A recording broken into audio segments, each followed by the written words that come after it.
Aujourd'hui, on va voir le rôle du producteur délégué qui a un rôle particulier, voire central.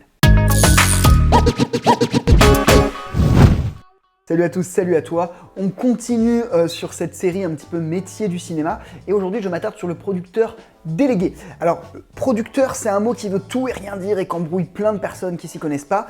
Il y a plusieurs métiers dans la production. Et donc aujourd'hui, celui qu'on voit, le producteur délégué, qui est l'équivalent de l'executive producteur en anglais. À ne pas confondre parce qu'en français, il y a aussi le producteur exécutif, qui n'est pas la même chose, qui se rapproche plus du directeur de production. Je crois que j'ai fait une vidéo sur le directeur de production.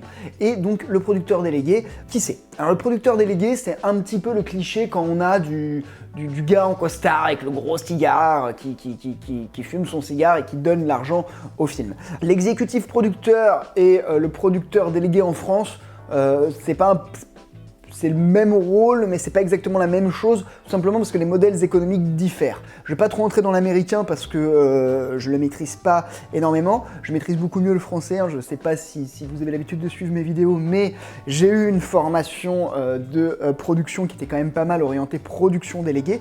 Donc là, pour le coup, je vais pouvoir donner pas mal d'infos sur ce que fait le producteur délégué. Alors le producteur délégué, c'est celui qui représente la société de production. Donc généralement, c'est le boss de la société de production et c'est avec lui que le film va commencer. En fait, à la base, le film, il y a un scénariste qui peut être réalisateur, donc en tout cas un auteur, et un producteur délégué qui vont se rencontrer et qui vont signer une cession de droits d'auteur. Et donc l'auteur va céder ses droits d'exploitation, donc droits de reproduction et droits de représentation. Je vous invite à regarder la vidéo sur le droit d'auteur. Le droit d'auteur, il n'y a pas que les droits d'exploitation, il y a aussi les droits moraux et ça pour le coup il ne les cède pas. Et donc il cède ses droits d'exploitation et ces droits d'exploitation vont permettre aux producteurs, à la société de production d'exploiter le film, donc d'abord de le créer et ensuite d'exploiter le film à des fins commercial. Donc la première partie du producteur délégué, ça va être de faire le tri entre les bons films et les mauvais films, les projets qui ont un potentiel et des projets qui n'en ont pas. Alors ça, c'est tout un débat philosophique parce que va y avoir plusieurs... On a le cliché que le producteur pense qu'à l'argent. Non, pas forcément. Et voilà, ça va jouer entre pas mal de choses, entre la rentabilité du film évidemment, mais aussi entre les challenge artistique qu'il a envie de relever avec l'auteur. Donc la première partie, ça va être de sélectionner puis de signer ce contrat. On verra, je ferai un épisode spécial entre auteur et producteur délégué. Mais bon, voilà, ça vous avez compris cette première partie. La seconde partie, ça va être de trouver les financements parce que c'est pas la société de production, contrairement aux States, qui va prendre tous les coûts. J'ai fait d'autres épisodes sur la production et sur le financement d'une œuvre audiovisuelle, mais en gros, le producteur délégué, sa deuxième partie, ça va être d'aller chercher tous les autres apporteurs de capitaux. Donc les autres apporteurs de capitaux, ça va être le CNC, peut-être qu'il va avoir l'aide automatique, peut-être une aide sélective. Ça va être les chaînes de télévision qui sont encore pour l'instant le poumon de l'audiovisuel français. Chaînes de télévision et éventuellement diffuseurs alternatifs type Netflix, Amazon et tutti quanti. Ça va être éventuellement d'aller chercher des minimums garantis chez le vendeur international, chez le distributeur salle, il va y avoir les Sofica, bref, il peut y avoir plein de manières, et j'ai déjà fait un épisode et j'en ferai d'autres sur les mécanismes de financement au cinéma, mais c'est le producteur délégué qui va devoir créer le budget du film. Et attention, notre producteur délégué, en plus, il va être le responsable de la bonne fin. Donc en gros, c'est lui qui va s'engager devant les autres apporteurs de capitaux en disant « Voilà, on a tel film, on a tel budget, on va le faire tenir avec tel budget. » Ensuite, sur le tournage, il sera plus discret et il y aura une autre personne qui va prendre le rôle de la gestion de production, c'est le directeur de production, ou alors le producteur exécutif s'ils sont dans un cas particulier, type ils sont en tournage à l'étranger, il faut quelqu'un qui gère la prod, qui connaisse bien l'endroit, et donc là, on fait appel au producteur exécutif, pardon. Mais en tout cas, sur le tournage, voilà, il s'efface un petit peu et il laisse place au directeur de production. Évidemment, il aura son mot à dire, mais techniquement, toute la partie, c'est plus en partie prépa qui va intervenir.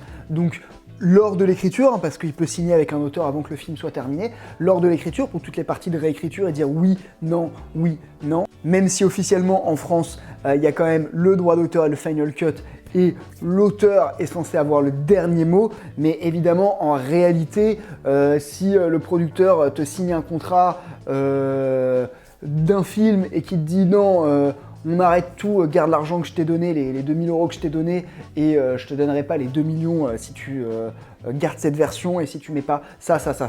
Évidemment qu'en réalité, ça va jouer, qu'il a quand même son mot à dire et qu'il est écouté. Il y aura aussi sur le casting, hein, le casting c'est quelque chose d'extrêmement important pour le financement, donc évidemment que là aussi il aura son mot à dire. Enfin aussi en post-prod, sur le montage et tout, il aura son mot à dire. Mais encore une fois, officiellement, c'est l'auteur qui a et le réalisateur qui a le final cut. Ce qu'il faut retenir de cette vidéo, c'est que voilà, le producteur, il a un double rôle, celui un petit peu tel un éditeur, de flairer les bons talents et voir les projets qui ont du potentiel, et ensuite d'accompagner l'auteur. Et c'est vrai que pour un auteur, c'est bien de se faire accompagner par un producteur, parce que l'auteur n'a peut-être pas les réalités commerciales marketing, non, ça serait pas le bon mot, mais n'a peut-être pas la connaissance, si on peut dire, marketing de l'audiovisuel, et c'est important que le producteur l'accompagne pour faire un film qui soit rentable. Donc il a voilà, toute cette partie d'accompagnement tout au long du film, et qui se fait quand même beaucoup en pré-production. Et il a aussi cette partie commerciale d'aller trouver tous les apporteurs de capitaux en amont du film, mais aussi en aval, hein, parce que si le film est un succès, il va pouvoir continuer à l'exploiter, peut-être en le vendant à des chaînes à l'international ou à plein de choses. Alors évidemment, il aura une bonne part du gâteau, mais clairement, voilà, le producteur, il a un rôle mais primordial, et c'est celui qui, avec le scénariste, qui est très souvent réalisateur en France, qui va être là le plus en amont du projet. Donc c'est avec le réalisateur scénariste, hein, parce que c'est souvent des réalisateurs scénaristes, c'est clairement l'autre homme fort du projet. On a la partie artistique d'un côté avec l'auteur, réalisateur, scénariste, et on a la partie plus commerciale, plus industrielle de l'autre côté. Voilà, il ne faut pas oublier que le cinéma, oui, c'est considéré comme de l'art, hein, c'est ce qu'on appelle l'exception culturelle en France, mais c'est aussi un produit de consommation, et pour fabriquer ça, c'est important que ça soit rentable. Voilà, j'espère que j'ai été clair sur le rôle du producteur délégué.